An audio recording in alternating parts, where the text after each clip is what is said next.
Come off mute. Hello, chat. Welcome to Innocent Lives Foundation charity stream, because every stream we do is a charity stream because we're a nonprofit. With me, I am your host as always, Nick Kelly, aka Rev3 Dude. You probably know me from watching me game on this channel and also from our fireside chats we do with really inspiring guests. And we have one of those tonight, as a matter of fact. If you are here, you probably know this, but let me tell you in advance that the Innocent Lives Foundation is a non-vigilante organization that identifies anonymous online child predators, develops and delivers specialized training for law enforcement, and provides educational resources for parents, teachers, and guardians. You can find out more at innocentlivesfoundation.org. And with me tonight is Brad Beeler. Hello, Brad. Howdy, good evening. I'm going to embarrass you by reading your bio because that's how I start every one of these things. So, Sure. yeah, have some coffee. So, Brad is recently retired after 25 years with the United States Secret Service. It's fascinating. We're gonna talk a lot about that. He brings a wealth of experience from his distinguished career. In his final position as an instructor and liaison at the National Center for Credibility Assessment, which I did not know was a thing, Brad trained thousands of federal law enforcement and intelligence agents in credibility assessment and elicitation techniques. Brad also served on the protection detail for former President George H.W. Bush and various foreign heads of state. We're going to talk about that too. As a federal polygraph examiner for 17 years, Brad secured numerous confessions in high profile investigations and conducted the most criminal polygraph examinations in the agency's history. Take a lap, my friend. With a master's degree in criminology, oh, I thought you only had your bachelor's. Dang. I'm in grad school for my master's in criminology right now. So, yeah. Excellent. Yep. So Brad was honored at the U.S. Secret Service Special Agent of the Year for combating crimes against children. You are recognized globally as a communications expert. You deliver sought-after presentations to law enforcement, which is how our circles overlapped, and intelligence agencies worldwide. And you have a book coming out, which Yes, that's what we're going to talk about last, because I pre-ordered it absolutely. last night. Thank you. I appreciate that. Yeah. So welcome. You were the one. You were the one. Ta-da! Yes, I am an author. I've been on that side too, where it's kind of like I'll get something from Pearson for like an exam cram that I've written, and it'll be like, oh, 82 cents this month. Yay. So yeah, hopefully you never experience that. Hopefully there's a lot, the decimals, Thank you. there's a lot more zeros before that decimal. But so tell me, bef- okay, so I'm going to start with you before I even get to like how you know about the ILF. But the elephant in the room that we got to dispel is the conception that the Secret Service is black suits and aviator sunglasses, and that's not it. So from listening to you hmm and going down rabbit holes, the Secret Service has a dual role, and it didn't even start with protection details. Is that right? Yeah, absolutely. 1865, Abraham Lincoln got together with Alan Pinkerton, which you've probably heard of the Pinkerton Yeah. Detective Agency. That was kind of the cat's meow back in the day as far as investigators go. And he definitely had the ear of Abraham Lincoln. And Lincoln came to him and said, hey, one third of the American supply of money has been counterfeited by the Confederate States of America. How can we stop this from happening? And Pinkerton says, hey, you need a certain type of agent. We need to start an organization, the United States Secret Service, to basically suppress counterfeiting. So that's how it came about. It just turned out it was one of the great ironies of history because that was one of the last things that Lincoln signed into law was an organization that he obviously could have utilized in middle April of 1865. Um, it wasn't until 1901, until the third assassination with McKinley, that the powers that be, Congress, got together and said, hey, we need an organization that protects our world leader. And that's when the Secret Service was stood up. And then we had that dual role mission. So we still did financial crimes. We did this. We worked against the KKK. We helped stop espionage during World War II. And we were also we were the first polygraph organization in 1939. So a lot of history that people don't know about. And then, over the course of time, we kind of picked up certain tasks. There was some mission creep. And in 1994, the National Center of Missing and Exploited Children reached out to us, and Congress mandated that the Secret Service would basically serve as the forensic body that assists in cases involving missing and exploited children. So that was kind of the lead in how my organization got into child exploitation. So I live outside of DC. I worked with Nick a bunch, did a bunch of fundraising stuff for Mhm. them before coming on with Innocent Lives Foundation and kind of migrating my attempts here, and I'm part of the problem. Like everything I just described, like the conception of Secret Service is both from Hollywood, but also the only time we we see Secret Service agents, it's like, I could vividly remember the Reagan assassination attempt when Brady Mm-hmm. got shot, right? So that's it. But I was again listening to some of your other interviews, and it's pretty like, you guys do a lot more than I thought about. My fascination, and I asked Chris if he wanted to do this interview, and Chris said, have at it, and he was right because I'm obsessed. My again, I'm a criminology student. I work in security. My dad actually did 30 years of the FBI in audio and video forensics, Mm-hmm. and and didn't talk about anything until he retired, right? And one of the things that is funny about his career trajectory was he just loved audio. He was a DJ and a bus driver, and then somehow that pivoted into working on audio, and then a whole career in law Mm-hmm. enforcement. So Mm-hmm. how did little Brad Beeler decide, hey, you know what I want to be when I grow up? I want to work in the Secret Service.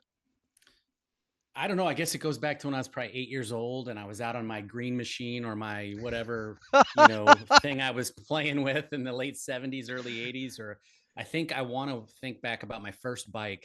And this obviously dates me, but Chips with Officer, Ponch and Poncherello and John, yeah, Ponch and John Baker.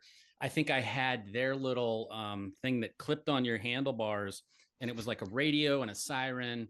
And I was like always the cop and my friends were always the robbers. And I had three sisters, and I don't know if I looked at it as far as trying to take care of my sisters. Two were older, so and it's one of those things where it kind of led me down that road, and then I went into criminology and played college soccer, and it just kind of played out to where I was able to stay a fifth year, get that paid for. And while I was doing that, after I graduated, I became a juvenile officer, which in Missouri, where I was at, that was basically taking a caseload of kids that were put in really, really bad situations. And unfortunately, some of them were victimized and some were offenders. But that really kind of got me into juvenile justice as far as that goes. And then I also interned with the United States Secret Service. And I was just like you. I didn't know they did investigations. yeah, And I thought protection, protection, protection. But during the internship, I was like, wow, they're working this amazing counterfeit case. They're working these kids' cases. They're doing polygraph. And then the president came into town and I got to meet President Clinton. But honestly, as amazing as that was, I was more blown away by seeing the Presidential Protective Division and the counter assault team and the counter snipers. And I was like, wow, that's what I want to do. And I was just fortunate enough to have been a very boring kid that didn't do any bad things. So, sometimes that helps when you get to background checks and polygraph.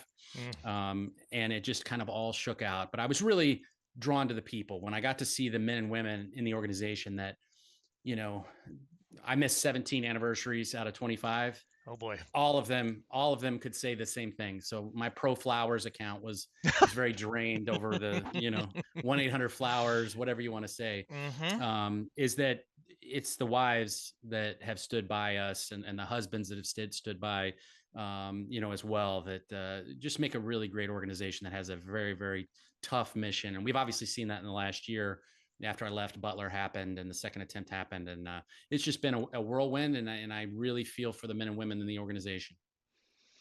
Yeah, that's we just hit 27 years in June. So yeah, there were a number of times I was on the road where it's just like, oh boy, you better, yeah, be better, yeah, know your role, right?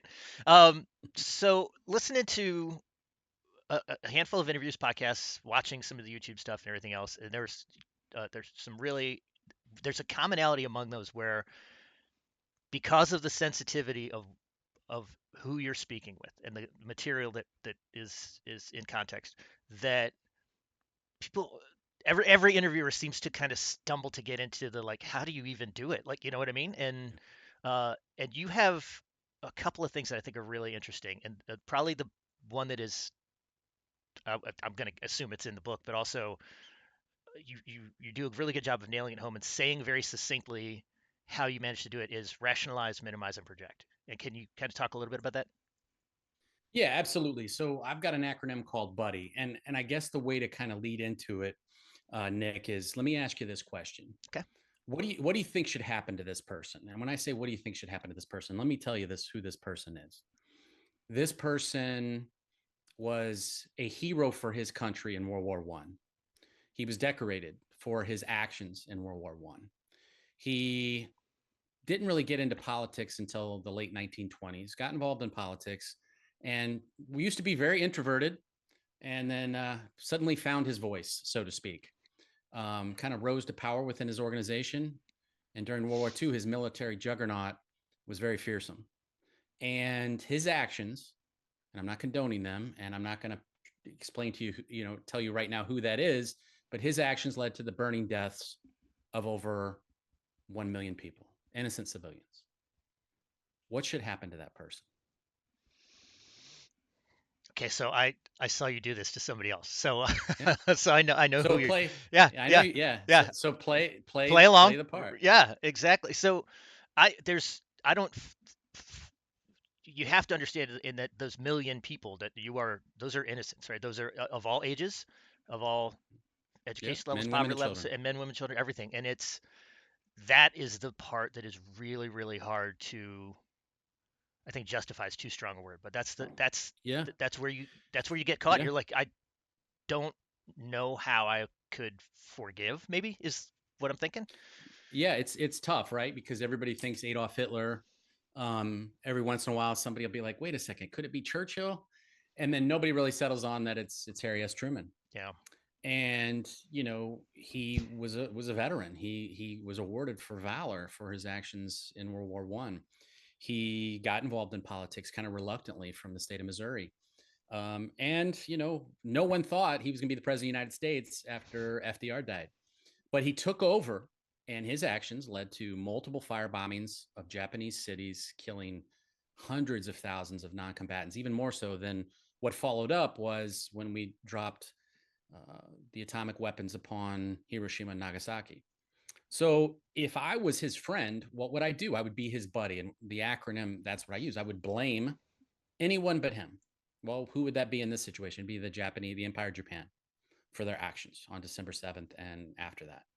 I would understand why he did what he did. Even if I would not agree with it, I would understand it. I would say, look, I know that you were having to write letters to families that had lost their lives of their children at Saipan and Peleliu and Iwo Jima, and you saw that the Japanese Empire was not going to give up. So I understand why you felt like you needed to do. I would diminish impact by saying, "Look, Harry, I get it. You did what you did, but you did it with clarity from the standpoint of this is gonna be terrible, but it's gonna save lives. It's going to save lives by U.S. service members not having to do total war on the island, the main island of Japan. I would diminish, impact once again by maybe using an analogy like, hey, you were in this perfect storm of events and you just reacted. And then I would focus on the why once again and not the what. So I would be their buddy. And you would do the same thing if you had a good friend, Nick, if that friend came to you and said, "Hey, I was in a relationship, my significant other left me," what would you do? You'd blame the significant other. Always. Yeah, You of would, course. yeah, you'd understand and be like, "Look, I totally get it. This is a fresh wound, but you'll get through this." You diminish impact by saying, "Bro, there's other fish in the sea. You're going to be good to go," right? Yeah. You would do the same thing with your friends, right? So I'm doing tactical empathy. I'm loving the sinner. I'm obviously not loving the sin. I'm Right. judging the sin. But by doing that, I'm able to not be judgmental. I can be curious, and that tactical curiosity and empathy can hopefully get someone to open up and even explain the worst of the worst. For me, I can almost understand a lot of the homicides that I worked. I was in St. Louis, Chicago, and now down here in South Carolina.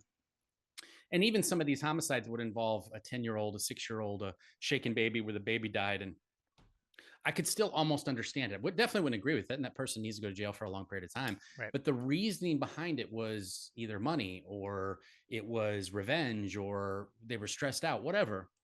When I'm talking to somebody that has a true pedophile that is molesting 30 babies and that's all they're drawn to, it's so far removed from your ability to comprehend it that you're having to go to some dark places to do that rationalization, minimization, and projection.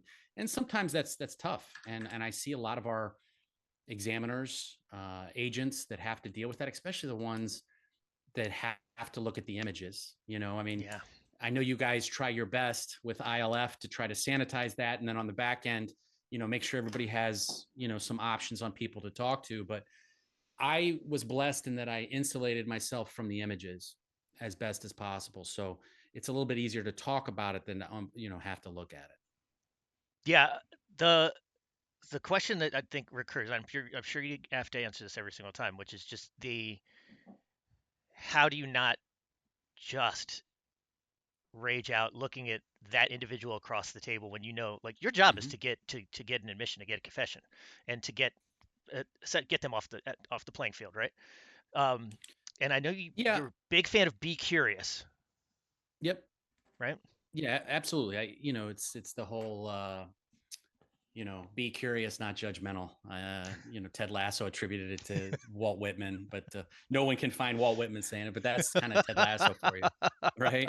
But it's great. I mean, if you look at Ted Lasso, there's a lot of bits there that lead to management and success in life. On how I draw a lot of, I don't want to say inspiration, but I draw a lot of teaching concepts from that, and also Brazilian Jiu Jitsu. Yeah, Um, but that's something that definitely, because when I'm curious about something, a couple things happen. I'm not talking about that bad thing, which helps me, but more importantly, it helps them. They're expecting, hey, we're going to be talking about this bad thing. right, Well, when I'm talking about their leisure activities and we go to something curious, we go to something, I'm looking at your wall there and it's a little blurred, so I can't see everything that's there. But let's say you had a dog. Let's say you had, a scene from we out west. have Let's two say you, dogs. yeah, okay. So I'm picking up things, right? And Yeah, a lot of times when we would do search warrants, we would see all these little trinkets and things. And hey, if you're a Cubs fan and I'm a Cardinals fan, okay, I'm not going to bring up baseball. right, Or Yankees or Red Sox, I'm not going to bring up baseball. right. But I'm going to get these little talking points where I'm making an assessment, and then I'm going to also ask you things. I'm going to say, hey Nick, what do you like to do in your free time? Well, apparently I need to watch Ted Lasso, but yeah, I'm a musician and a gamer and you name it. So Okay, anything. what kind of games do you play? So this is from a Japanese role-playing game that I'm completely obsessed with right now, which you can't see the other artwork. But we also do. If I turn this camera around or turned on the other camera, you'd see this whole room is decked out to play tabletop role-playing games. Okay. Yeah. So I would really dig in there if I was talking to you. And here, some of the people I talk to are innocent. So my first goal, obviously, is to obtain the truth, right? Yep. And then as that funnels down, and we have a lot of evidence sometimes in certain cases, or based upon behavioral analysis questions or other things, that will distill down to, am I going to be talking to this person about doing potentially that bad thing? So yeah, I would leverage some of that. And let's say if you were a bad individual, I would really dig into that role playing game. And I would find out, what kind of character are you? What Yep. kind of this? Why do you do this? What's so fascinating about it? Oh, you know what? I just really like this. I had an offender one time and I was talking about this, and I actually used it as a way to kind of, I don't want to say rationalize his activity, but he was a wizard.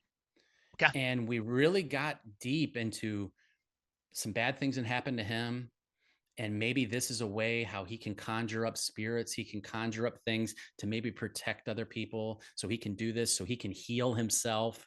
I really went deep into that, and it really caused him to not view his things as black and white bad, but more in the gray area. And it allowed us to connect in a metaphor and an analogy. And when you just try to explain to that somebody cold, like I'm maybe explaining to you or your listeners, Yeah. that's difficult to understand. But when someone is in a significant life event, like an interview room talking about child sexual abuse material, something like that may be the linchpin that gets them to open up to potentially talk to me. So leisure activities is really, really big for me, and not matching them when they provide something. So if you say, yeah, on Xbox, I play Final Fantasy, or I do this, I'm going to let you talk about that. I'm going to let you get that out. I'm going to let you bathe in it. If you run, I'm going to let you talk about your 5K. If you hunt, I'm going to let you talk about your last hunt. I'm not going to be like, oh, yeah, I'm a magician too. I'm Right. level 47. Oh, Right. yeah, I did a 5K too. Oh, you want to see a picture of my deer? I did a half marathon.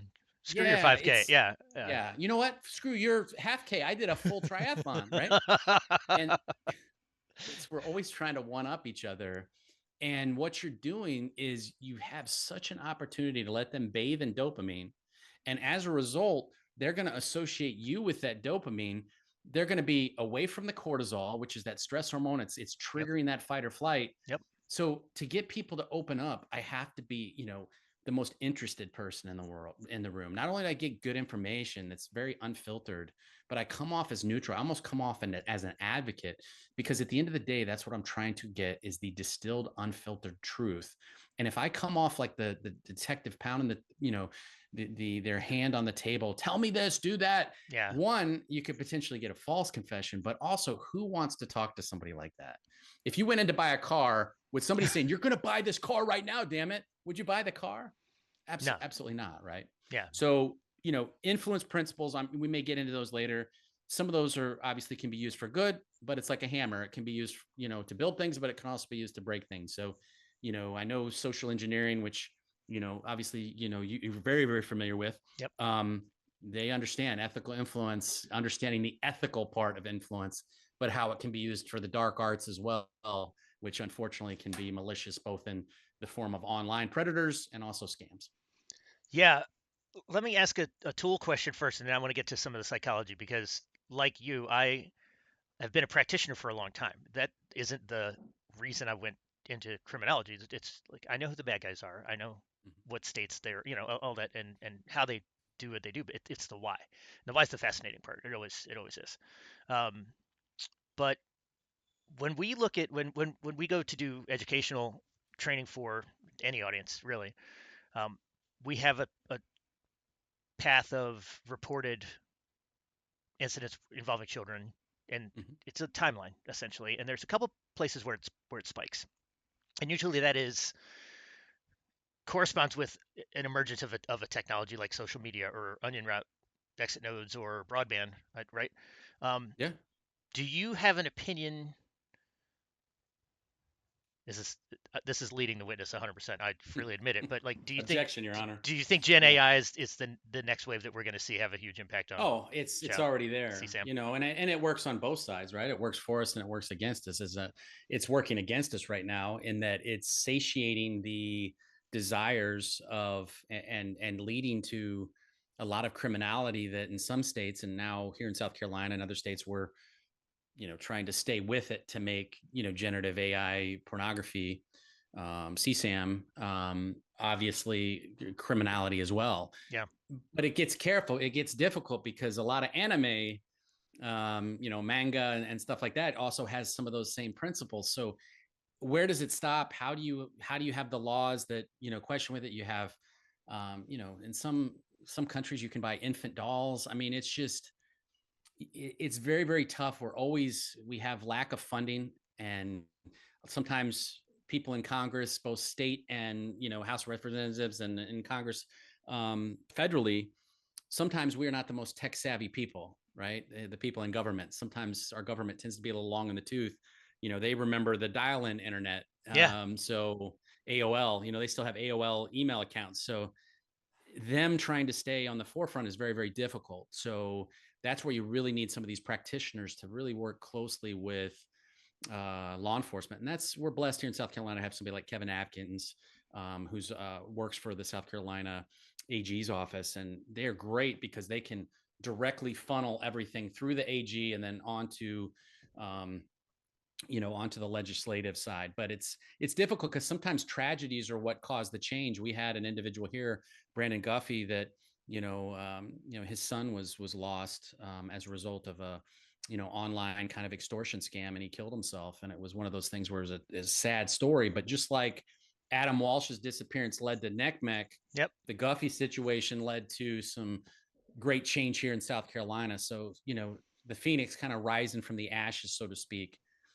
in that regard. That's yeah.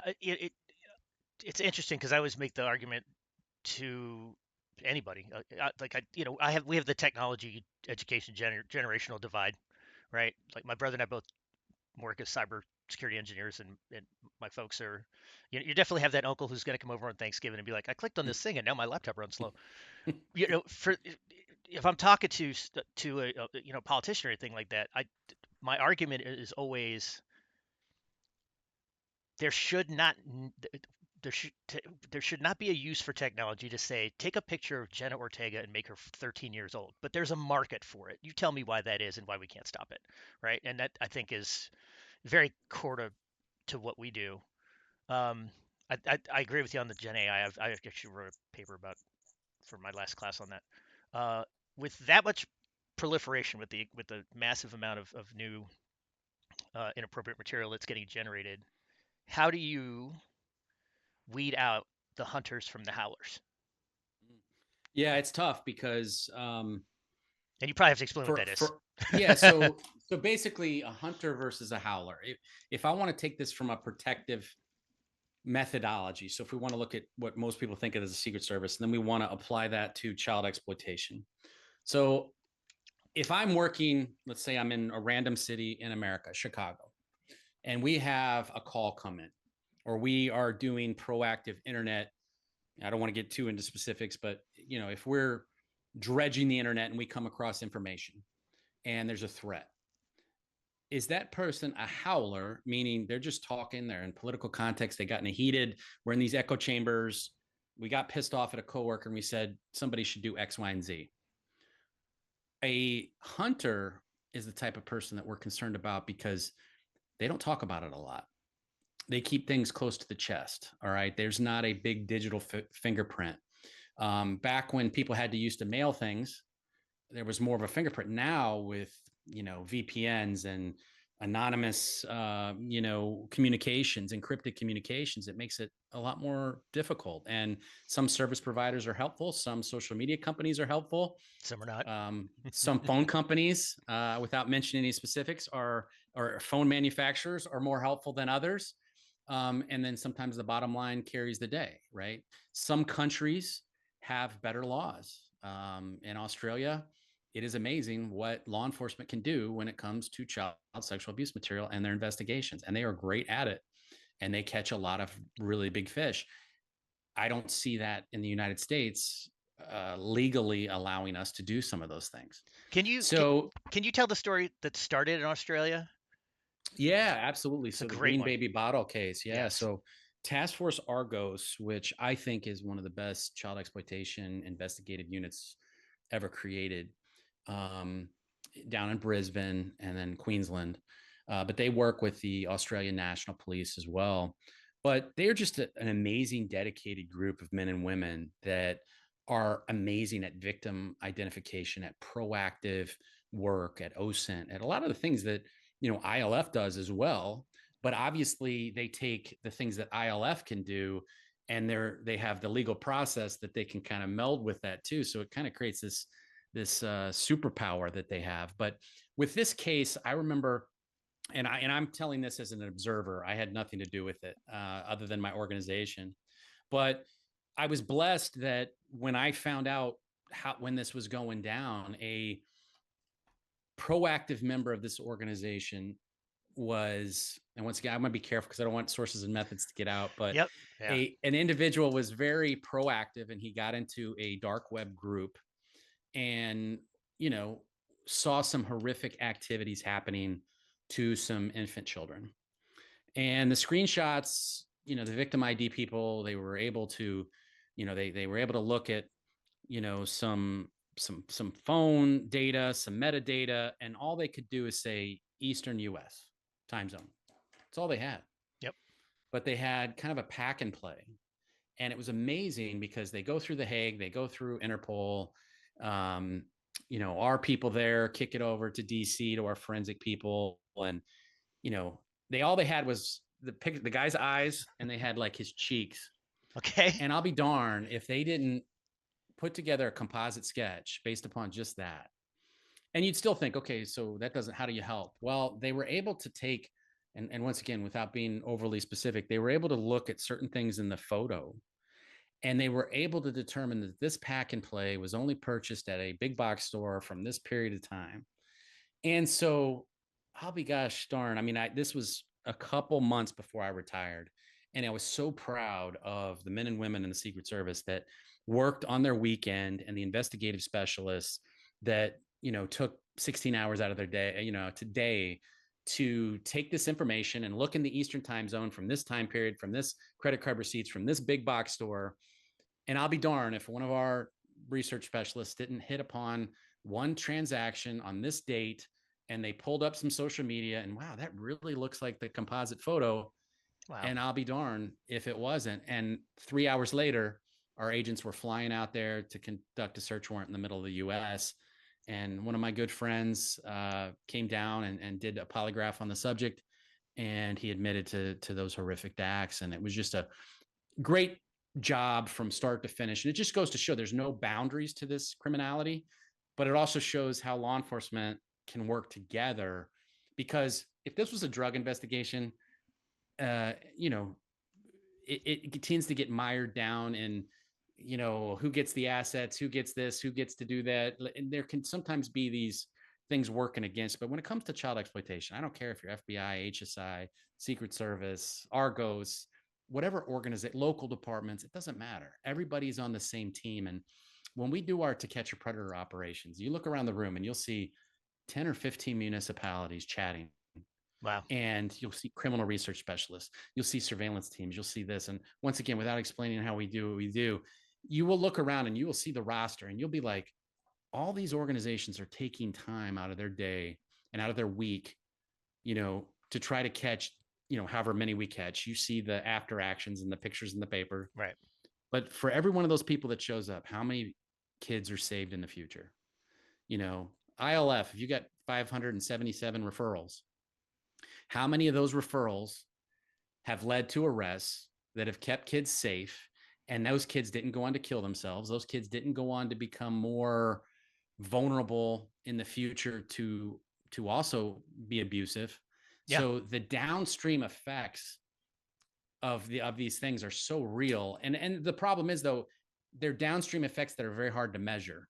And I can measure how many tons of cocaine I got, Right. or how many people were deported or whatever. And so it's easier at the end of the year to say, look at what we did.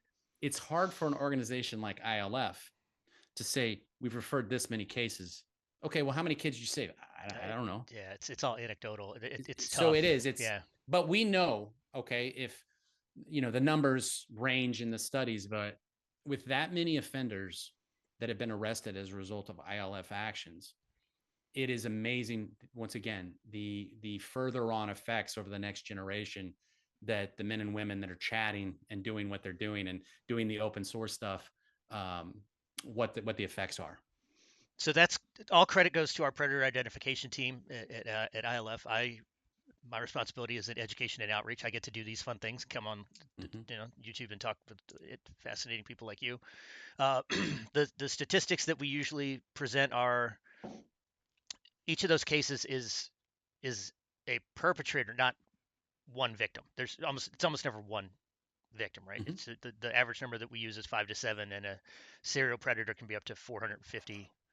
And it's yeah, I mean it's Well, tough stuff to talk about, yeah, but it's why we do what we. It's why we're here, right? yeah. So you mentioned, you know, the hunters versus howlers, and I took you down a little bit of a rabbit hole, It's but okay. I appreciate it. how we do that, and what we started doing in 2004 with the Secret Service. And we didn't invent this. This was something that agencies, federal agencies before us had done, but we had a little bit bigger polygraph program. Was we started taking those CSAM search warrants, and we started taking those To Catch a Predator operations. And what we said is, look, they popped up on our radar screen because they either traveled or because they did something online that brought them to our attention. They came out of the shadows because of these investigative efforts. Now, what can we do to see if they're hands on? Because we've always thought, well, it's not just pictures, it's not just them traveling. Obviously, they're not coming because I just want to feed this girl. Oh, I just want to tell her about the dangers of this activity. Yeah. Obviously, that's not why they're doing that. And if they're doing it now so brazenly, they've probably done it before, Right. right? So Yeah.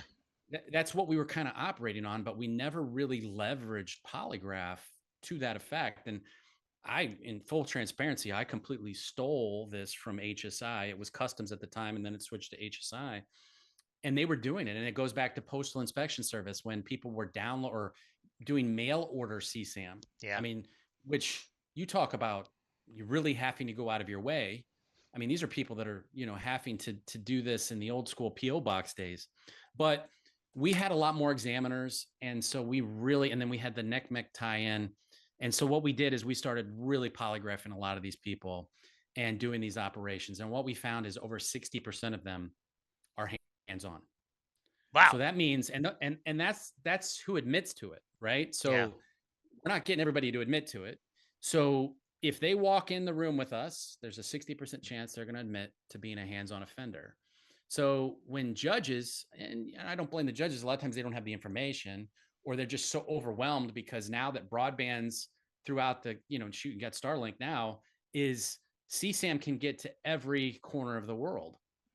And it's very, very easy. I won't say easy, but it's not unbelievably difficult to obtain. So a lot of judges are getting overwhelmed with these cases, Yeah. and they can't tell who the hunter or who the howler is. So what polygraph is we are that triage. And we've come in and we've said, look, if people pass, here you go. Yeah, they made a mistake, but in our heart of hearts, and people can say what they want about polygraph, of all the ways polygraph has been applied, I think this is the most valuable. I mean, obviously, we want to screen our applicants and make sure that they don't have ill will towards our protectees or national security. Right. But being able to screen someone that shows up to meet a kid to see, have you been hands on with other kids before, is unbelievable. And we're now arming the judges with information to show. I mean, I've had individuals say I've molested 35 kids. Mm.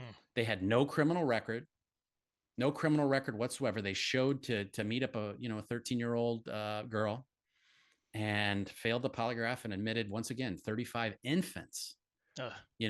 And that's not me. That wasn't, we get those from all the people in our program that do these tests. And it's not just our organization. Now the FBI does these, and a lot of local departments now do this. I'm blessed. I'm going to the American Polygraph Association next week, and one of the classes I'm teaching is about these type of examinations. And I want to get it. It's like I want to give this away for free. We want to Yeah. have everybody do this, right? Because the more examiners that can get this, the effects, truly multiply, as a force multiplier. So, as far as hunters and howlers, that's the best thing we got going for us is the polygraph. Using it as triage, I think, is the perfect analogy. I thought that was really good because it's signal versus it's the signal and noise argument. You know what I mean? Like how many people are Yeah. just talking to talk. There's a couple times in your response right there that you mentioned teamwork, and I know that you grew very close to your protectees as well as your uh, fellow agents, Mhm. and you mentioned, I believe it was President Bush that refused to work on Christmas. Was that Yeah, both the Bushes. So 41 and 43, we call him 41, 41st President H.W. Bush, and then 43 W. Bush. right? I was blessed to be able to work with W. Bush when he was governor running for president Oh in wow, 2000. That was my first real exposure to the Secret Service. I mean, you're on the shift, they're seeing 3 cities a day. It was crazy. wow. And then obviously the hanging Chad controversy afterwards. Oh, But I hadn't even it, thought of hanging yeah, Chad. oh yeah, oh yeah. That's a long time ago. It Everybody is. looking at the ballots, right? Yeah. Um, and then so that was just a one-off campaign detail where you go out for 3 weeks, and then you'd be off for 3 weeks, not off, but doing other things for 3 weeks. And then, but my permanent protective detail for 4 years was H.W. Bush, and I definitely saw a man there that jumped out of an airplane not by his own free will in 1945 after he got shot down outside Iwo Jima. True American patriot, House of Representatives, Republican national leader, CIA director, and then vice president and president. So obviously a great story, a great American. But you got to know them a little bit just because it was a smaller detail. And the bigger details, they're not going to know your name, nor should Right. they. We should Right. be a fly on the wall. But the smaller details, you're blessed. I was able to be a boater and a rescue swimmer, and he always liked to be out on the water, so you get to know them a little bit better. And they were wonderful. Just a really great, regardless of politics. That man definitely transcend politics. He was, the whole no new taxes thing. That may have cost him the election. But he was the type of person where he didn't want to, with the fall of the wall, he didn't want to go over and put Gorbachev in a bad situation for political points. He made a deal when it came to no new taxes because he's like, it's a good deal. He didn't care about the political ramifications. And then after him and Clinton got out of office, they did a lot of fundraising for tsunami relief and those types of things. So there was a lot of just professional respect that went across the aisle with both of them. And I think that's what we've lost focus here today is, we all get our I don't say we all, a lot of people get whatever their political leanings are. They have their one TV station, they have their one, media that they get, and they just are in that echo chamber siloed, and they don't even know what the other side, where they're coming from. So that's one of the things that I've tried to use for the Secret Service is I've taken care of communists, I've taken care of dictators, I've taken care of Republicans, Democrats, independents, and people are people. When we see them like the Right. way we see them, Yeah. they put their shoes on the same way every day and take them off the same way as we do. And I definitely saw this with the Iranians when they came in with Ahmadinejad the first time he came in the United States. Very respectful people. Okay, it's just when the media gets involved and the politics gets involved, it becomes problematic. So I tried to take that into the interview room with me, in that I would try to find something good about everybody that I spoke with, no matter how horrific they were as far as their acts. My my last winter semester class was media law and justice, and we did a lot of study in like language matters, right? Like because criminology is a social science, and one of the classes that I was in, the same people were referred to as ex-cons or Mm-hmm. returning citizens. Yeah, right, Right? right. And we Okay. definitely saw it with Black Lives Matter, where the same people were protesters on one news site and rioters in another news site, right? So there's a lot Yeah. of power in language, and I think to your point about be curious, because you just came back to that same thought process. Um, I had a period where my folks wouldn't talk to me because of politics, right? It's just crazy. Like, dude, you're my parents. Like, come, let's figure it out. So we figured it out, which is good. Um, what happens? Because this is a little bit fascinating to me. You talked about the teamwork and like really gelling and coming together, common mission. The obviously being in the face of danger together. How do you manage a situation where you don't feel that connection with somebody, but you still are required to be physically in the same place, serving the same role, etc.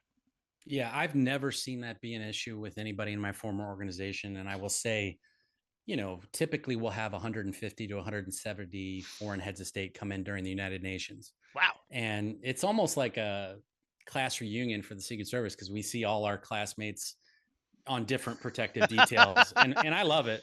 I I don't think I would have a hard time living in New York, but I love visiting for 2 or 3 weeks every September. And the culture is just amazing. I mean, you get to see how these people dance, you get to see how they live, you get to see how they do protection, obviously. Yeah. And you just realize that once again, as I said earlier, people are people. And at the end, it's amazing. Like Ahmadinejad, um, provided us these paintings. And, it used to be before it became, you couldn't do it anymore. Some of these foreign leaders would give Rolexes, or they'd give watches, they'd give just little trinkets, Yeah. that show that once again, people are people. And too many times we make it something that it's not. I tell the story of reciprocity where, I was on the Iranian detail. I had these little $1.50 pens, and they're just these little lapel pens. And I gave it to their detail leader, and he took off his serial numbered Iranian protection pen Wow. that he's going to have accountability to. And he provided it to me, because you give to get. That wasn't my intention, Right. but I think there was mutual respect there. And people use the word rapport too often. It's harder for me to get rapport with people, but it's not as hard to get respect. And when I was in graduate school, just like you try to find a job. And I was working at the local jail. And when I was working there, I was a researcher. And it was Department of Justice had the program where they wanted you to go in and try to find out drug use habits, gang affiliation, weapon possession of people that were arrested in major cities. So St. Louis was a city. Okay. And for about 3 years, I would go down, and it was probably 2, 3 times a week. It was the highest paying job I could find. So I was happy. Yeah. Well, you got paid by the hour. So I didn't want to hurry up and get done. This was great. Right.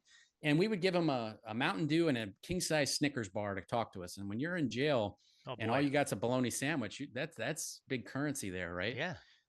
And it's amazing when I would ask these people, and I'd be curious, and I would respect them. I hadn't walked in their circles. I hadn't had to deal with a lot of the things that they've dealt with, but it's amazing what they would tell you. And I learned so much about gang activity. I learned From a pimp, hey, what's the best way to be a pimp? From a cocaine dealer, how can you get the best ROI Right. on your investment? Right. Like, I'm asking these questions, and then I may not use that information for 20 years, right? But by respecting them, okay, it's just like a if you watch hockey, you watch baseball, at the end of the World Series, at the end of game 7, what Yeah. happens? They line They've up and shake hated each hands. Yeah. other. They line up They and line shake up and hands. shake hands, Yeah. right? And so from start to finish, you have to have that mentality where too many times I've seen detectives, oh, this guy, man, I just hope I want to bury him under the jail. Yeah. The outward view contaminates and it becomes emotional contagion, and your outward thoughts infect the inside, and it affects them, and it's just not good, conducive for conversation. So I try to hold it until afterwards, and I driving home, I use it as a fire, right? Okay, I don't have anybody with this in protection or investigation, but I'm going to do my job. And with the Secret Service, once again, you may not have respected these people, but a lot of that lack of respect was once again mischaracterized by our worldview. I would say is that I've never had a protectee that I looked at and go, I don't like that person. And you hear rumors and gossip and innuendo. Yeah. Maybe some of that Stockholm syndrome, when you protect somebody, you grow to like them more. But in 25 years, I never met a protectee that I was like, what a jerk, you know. Everybody I met was nice and respectful.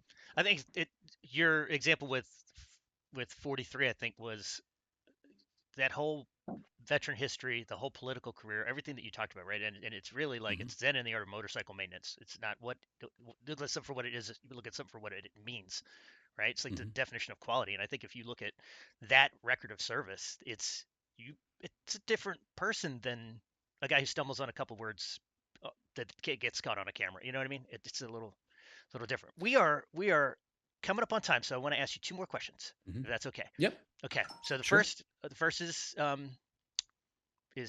super selfish, but um, there are some overlapping techniques that are both verbal and nonverbal that I've heard you in your interviews Mm-hmm, that are also in Chris Hednagy's Human Hacking mm-hmm, and Dr. Abby Morono's The Upper Hand, which I mm-hmm.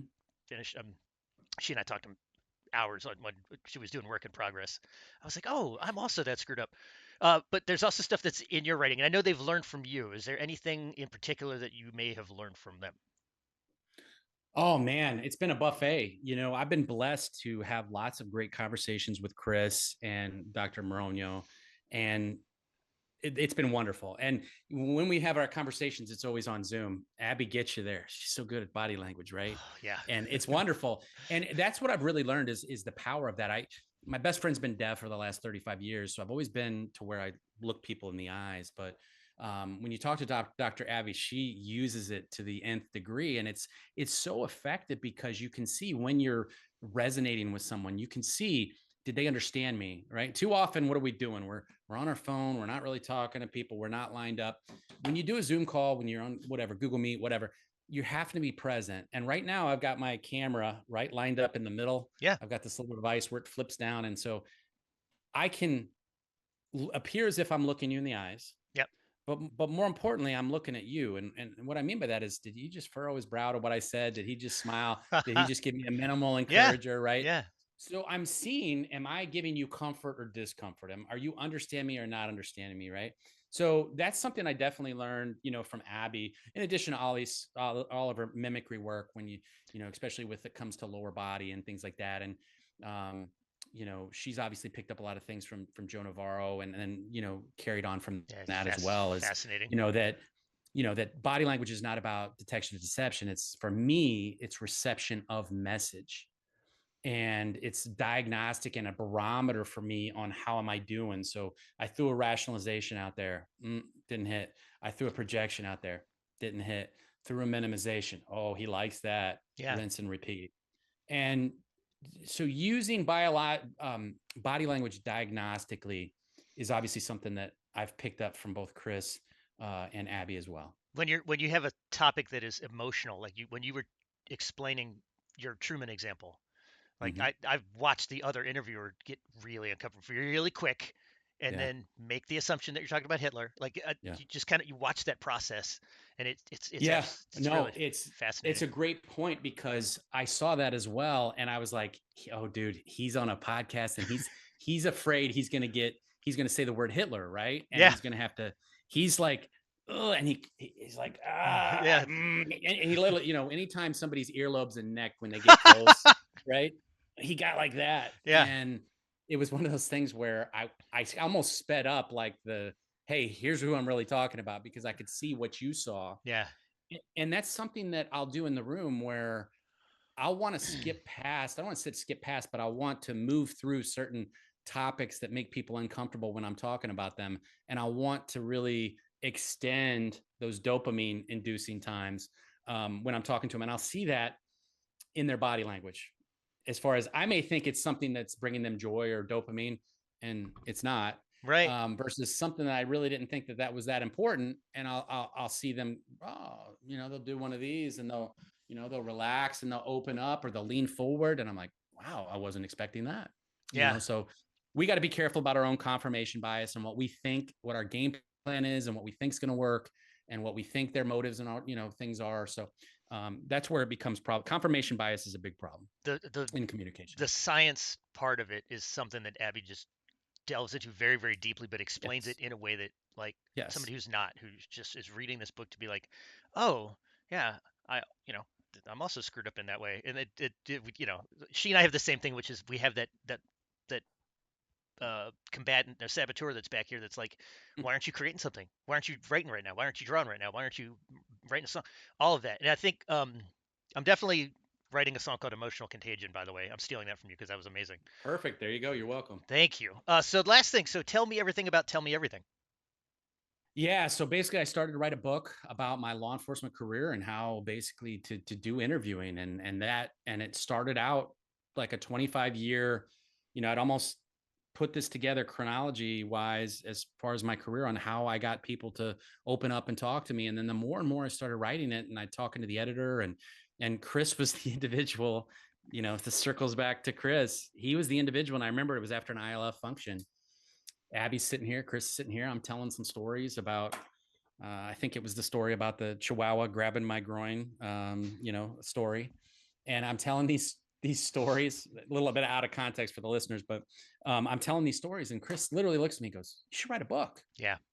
And I'm like, come on, nobody's going to read that. And a year later, I had 270 pages down, and it was what started out as a law enforcement book turned into a communication book because there's a lot of universal aspects of this as far as you know making a great first impression and understanding the power of a first impression so we don't get hijacked by it, and then using all of our senses to be able to get people to open up, and then being really good at active listening, and then being able to detect deception and understanding our limitations with detecting deception. And then when people are deceiving us, how do we get them to then open up with us and provide information that could be about against self-interest? So I tried to really relate that to parents, business situations, and then obviously I believe law enforcement can benefit from it as well. So I appreciate the plug for that. And this now, so I got to give the shout out to Chris for the idea, and then I got to give the shout out to Abby because she hooked me up with her editor and her publishing company. Oh boy. So both sides of them kind of took care of me, and it's been a true blessing. And they both really helped me reading the drafts and kind of helping me tighten the book up. And so was just truly, truly blessed with that. And comes out 181 days from now. Oh, not that So you're it's counting. not that I'm counting, not Not that I that- have an app on my phone that says when it's coming out. Um, but so it's yeah. written, it's done. It's just when you go through a publishing company and you don't self-publish, you're on their timeline. Yeah. You're not on yours. So I've done both. Yeah. mhm. So tell everybody where they can find you, where to find information about the book, where to find Yeah, information about where so you're going to be. it's Brad Beeler 1865 on Instagram and also LinkedIn. So I put 1865 because that's when the Secret 1865. Service I was got it. established. I got it. And I put a lot of I try to do a lot of podcasts and put those podcasts. They're obviously on YouTube, but or on Apple, wherever you get your podcast. But I try to put a lot of those shorts on Instagram. So if somebody wants to join on Instagram, that's probably the best way to see content. Um, And then it's bradleybeeler.com. Somebody had stole bradbeeler.com. I didn't know there was another one in existence, but bradleybeeler.com is the website. So that's the best way to get a hold of me. Yeah, there's a lot of Nick Kellys out there, I can tell you for sure. Mm-hmm. There's an Irish filmmaker who he and I have to exchange emails all the time. So yeah, so that's it for tonight. Thank you so much for being on here and supporting the Absolutely. ILF. I know you've been close with Chris for a long time, and obviously Dr. Abby. Everybody who is here in chat, everybody who's watching, thank you for being here. If you want to support the ILF, please go to innocentlivesfoundation.org. The Innocent Lives Foundation is a non-vigilante organization that identifies anonymous online child predators, develops and delivers specialized training for law enforcement, and provides educational resources for parents, teachers, and guardians. You can find out more, please, at innocentlivesfoundation.org. Agent Beeler, thank you for your time. I'm going to kick us over Thank you, to Nick. the We Have Departed screen, and then I'm going to thank you offline. Appreciate it. All right.